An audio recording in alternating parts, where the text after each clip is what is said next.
Hello everyone, my name is Wei Wei and I'm a computer science student, final year student in the Chinese University of Hong Kong. So now I'm currently having this challenge of mine where I want to go practice public speaking skills, virtual public speaking skills. So now I just want to try and be able to talk with people. Now, today in our class we had this tutorial where we want to set up this what's it called Metasploitable 2 for our cybersecurity course, and I feel like there's some things that I can help add in order to help my classmates or potential viewers to set up Metasploitable with the specifications in our class. So I'm just gonna start try explaining the process of how I got it up and running. So Metasploitable is a intentionally vulnerable version of Ubuntu, whatever you call them. So there might be some loopholes, and in this course we're supposed to learn how to do some attacks in this system. And personally, I'm not really familiar with this course, so I have no idea what we're gonna be put up to, and our homework one is not yet released. Remember, October 6th is our whatchamacallit deadline, so mark that down in your calendars if you are in the same class as me. And so first, this is a running version of the 32-bit Metasploitable downloaded from the tutorial slide link. So I downloaded the file, the zip file, and then extracted in my downloads folder. I'm on a Windows 10 host, but the process should be roughly the same across different systems because I honestly just came from a Mac environment, so far they have been roughly the same. So normally you would be able to log in and someone asks in a tutorial password msfadmin. You just keep typing. There's no visual feedback, but the input is in there. You'll be able to come in and you'll be able to ls. There's your files, and ls minus al will give you the detailed stuff. I already made a bash rc file, and as you can see, I have some aliases going on. You may nano and type out manually over this, because if you want to have, say you want to press L to list out stuff, LL to list out more stuff, that you can do. And so let's jump right into it, the setup part. So before we go and set up, let me just shut down this virtual machine. The command to shut it down is shut down. Oh, nope. It is to shut down. You need to specify a time, how many hours you want to make it to shut down, but now. Oh, I need to be rude. Sudo 2 exclamation mark will make it run the previous command, which is shut down hour now. There. Now, first one new in VirtualBox. I assume you have already downloaded VirtualBox, installed it, play with it a little bit, and I assume that you have already downloaded the zip file for Metasploitable. Now, you want to give it a name. I already have Metasploitable, so I'm just gonna say really creative name, hello world, no, test 1 2 3. A very inspirational name. Now, it will prompt you to put it in the machine folder. I will not change it. And note this folder because you will be needing it almost like now. Now you want to put it into a Linux, Ubuntu 32-bit. That's right here, Ubuntu 32-bit, because that's what our course requires us to do. And because Metasploitable is based on Ubuntu 32, no, it's based on Ubuntu. I have no idea whether it's based on 32-bit. If you are on a different mode, something like this, just click into guided mode, because they're basically the same. It's just that they are layouted differently UI wise. Now, again, name Linux, you want to 32-bit. RAM, keep it 1 gig. You can drag it up if you want. I'm not gonna bother with that. It works for me. It works on my computer. Now, once you are at this step, you want to specify a hard disk. And that's where the downloaded files get into play.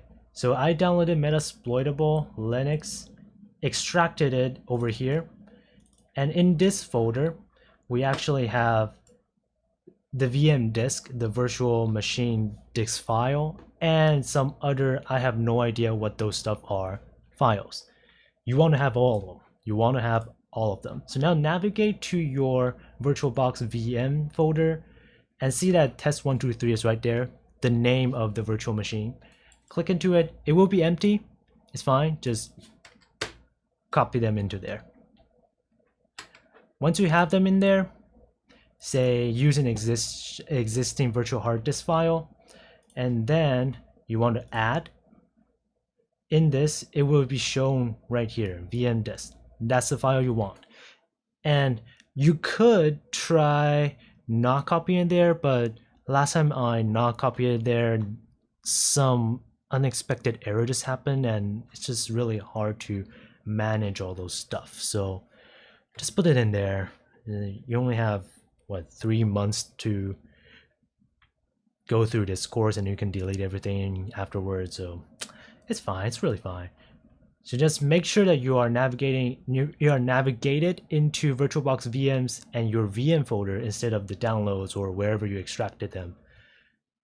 Open it and choose it. It will be metasploitable.vmdk, normal 8 gigs of actual hard disk file, and then the current file should be 1 point something gigs, or yeah, 1 point something million kilobytes.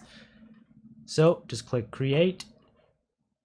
You could change the network settings, but let's just try not changing it. So let's just start it. Let's just start it up and see how it goes. Now, a little tip I will give you here is that you want to go into view, virtual screen 1, or whatever that text says, and just scale it up so that people can see. Now I'm just gonna start it up and see how it goes. It's gonna take a while, so let me introduce my trustworthy friend here. Let's have some party. Let's have some fun. You know, computer science is actually really fun. You gotta have some exploiting stuff, and you get to experience all those latest technology, and to me, technology is just fun. I don't know, it's just me. Maybe you got into computer science for different reasons or whatever your major is, but to me it's fun. Not saying I get good grades, but it's fun. It's fun to work hard and then screw up your life because you get bad grades, but it's fine. We are gonna endure through. That's what people say. We're just gonna fight hard and survive 2020. So you may notice there is this error receiving U event message, no buffer space available. I was actually stuck there for quite some time before I actually got it working. And the error is still there, but now that we are actually able to boot into it, so I think that's fine. I think it should be fine. Just make sure you have all those files with it there, because if it's not there, then it might be the reason why it's not working. Honestly, I don't know, but that made a change between it working and not working. So just put the files in there. Just put it in there. It's gonna be fine. Wow, this is like the first time I actually recorded for so long. Before today was all, hey, what I did today, and you know, how much stuff can one person do during summer vacation, right? So it's really short. You don't really do anything every day. And well, at least we got some sort of progress today where we set up our virtual machine for future homework. Because guess what? That is what we're gonna be doing. Not on screen, but like really soon, really soon. So, like the previous working machine, we are able to log in msf add. Let me get into it. msf admin and password once again. msf admin. Have faith, it's there. Now, previously I was able to use L as ls, but because we don't have bash rc set up, so it's not gonna find the command. The command is not found. So, well, I'm not gonna bother with setting that up, but now let me shut down.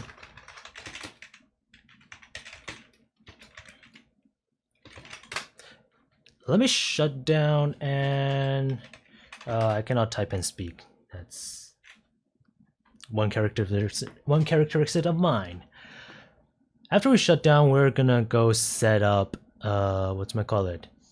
port forwarding for SSH. Personally, I haven't got it working. If someone is kind enough to write up a Piazza thing article, it would help a lot.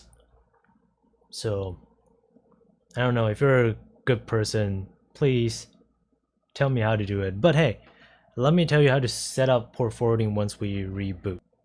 Yo, by the way, anyone playing Fake Ground Order? Really nice game. Hit me up if you are. Like, we can do this lottery event together or something. Anyways, so now we have test 123 going on and we want to set up port forwarding. Port forwarding is in settings, network, and it's just a default one. It should be always NAT. It's the default one for me, so you shouldn't worry about it. You shouldn't worry about it. So the rule name is SSH. Naming is just for you to identify which one of it is. So normally speaking, SSH will allow you to remotely access a different computer. Let's say you want to access CSC department's student computer or something like that. You would SSH into said computer. And the traditional or like the protocol, the ports for it will be 22. So if you want to create an SSH server, in default, it will listen to port 22 in order to receive SSH requests. So the guest port will be 22, but because this is a virtual machine and we already have our host machine going on here, right? You don't want to have the guest port the same as the host port, or else when external computers hit our host computer up, like say, hey, I want to SSH into your PC, which port are you going to use? Or which computer are you going to actually listen or handle the SSH request? Is it the host computer or the guest port? Or the guest computer? You don't know. So that's why you want to forward the guest port into a different port of the host computer. So let's say I want to forward port 1234. Then when I invoke an SSH command to host computer with the port 22, then the host computer will know that the host computer is the one that wants to handle the SSH. But if I SSH into the host computer with the port 1234, then the host computer will know that I want to forward it so that the guest computer, the guest virtual machine, will want to handle the SSH request. That's why we want to do host forwarding. And also by doing host forwarding, we ourselves will be able to know which sort of port we will be able to deal with per se. So in some other tutorial lecture slides, we want to SCP secure copy, SSH copy our host computer's file into the virtual machine's computer, right? Then when you want to do that, without specifying a port, you don't really know where to put our files, where to connect our host computer with a guest computer. So by specifying this, you will be able to SSH into it successfully. So let's just start it up again once we set up the port forwarding. I keep getting this name wrong. Sorry for that. If this video sounds really awkward, just know that I am probably the same age as you are, and I'm just a student doing my hobbyist stuff. And if you have any questions, don't hesitate to ask on Piazza. Just go to Piazza. I'm sure there are a lot of people that will help you. A lot of nice people. We had great memories last semester, to be honest. On Piazza, we did some wonderful things, like chill.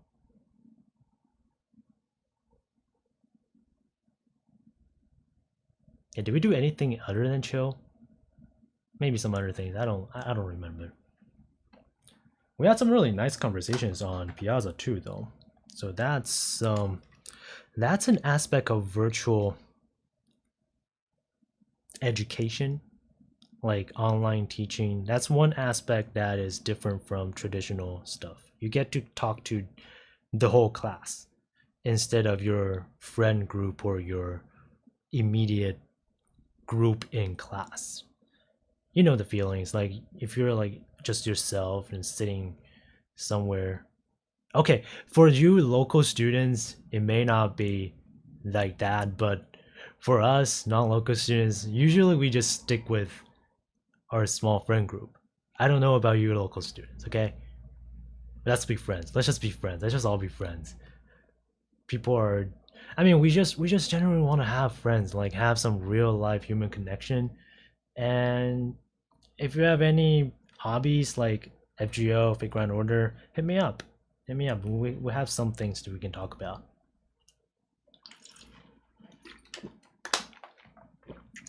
Anyway, this startup takes so long. Hey, we have Apache server going on. See this line? That may be one of those stuff that that may be one of those stuff that we want to hijack. Maybe. I'm just trying to guess what our course is gonna be like. Anyway, let me type in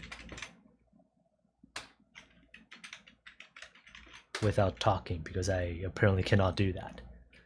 So let me lay out the problem I have right now, and hopefully someone can answer me in a separate Piazza post.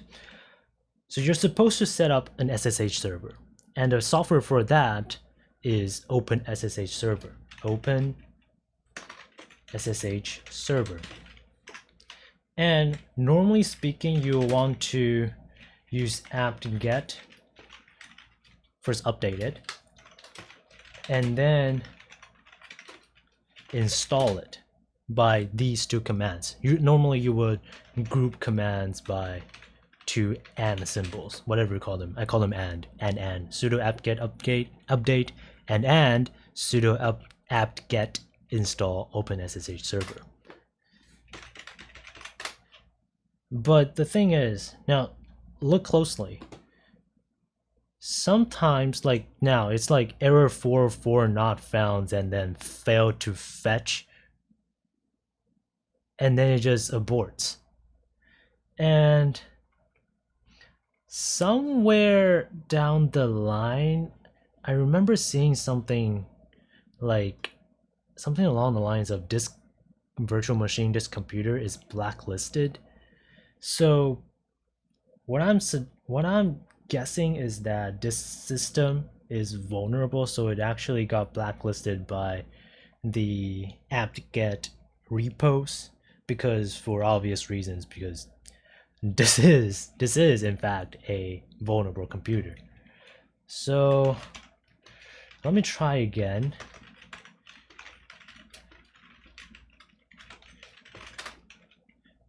And it just doesn't work. So I ended up not being able to install anything. So OpenSSH is probably not gonna work. Let's run it separately and see. Oops. Let's run it separately and see how it does, right? You could continue. And here, the following packages cannot be authenticated. OpenSSH blacklist, OpenSSH server, OpenSSH client. And I want to continue without verification because I've actually run that before and it really doesn't do anything. See? Unable fetch and it just doesn't work. So hopefully I hope someone can write up some solutions for that, or else I don't know, I'll just have to work on this virtual machine and then I'll have to set up some bash RCs and import some of the hand type in some of those settings I usually do with the command line interfaces, but it would be nice if I can SSH into it.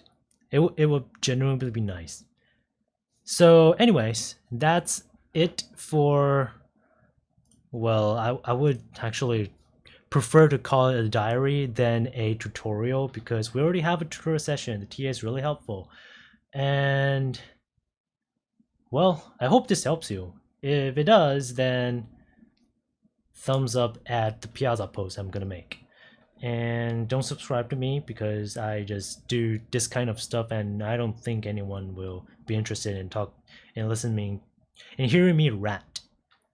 And if I have more videos going on, then I may think about advertising it. But for now, let's just leave my channel the way it is. Alright? Because it's cringy. It's cringy now. It's cringy now. Once I'm more confident, I'll start telling you guys to subscribe. But not now. Not now. Alright, so that's pretty much it. Thank you guys for watching, and for this semester, please go help out each other because it's a genuinely nice thing to help out each other and ask questions and write up some sort of articles on Piazza to generally help people instead of just asking questions. I know people want to ask questions and I will be happy to answer them, but hey, I'm just studying in the same class as you are and I don't exactly have a good grade to start with, so I will share with you whatever I know and please share with me whatever you know. All right, signing off.